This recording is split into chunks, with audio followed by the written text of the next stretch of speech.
Maayo nga po sa tanan. Dito naman po siya DJ Ermitanyo ng Rock Station. Ang station ng mga daga 101.1 FM. So time to coffee shop.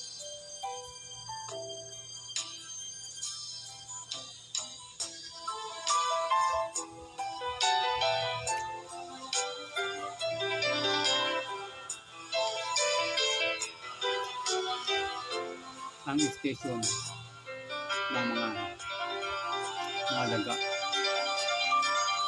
Dahil hindi pwede magkape si daga, ito ang para sa kanya.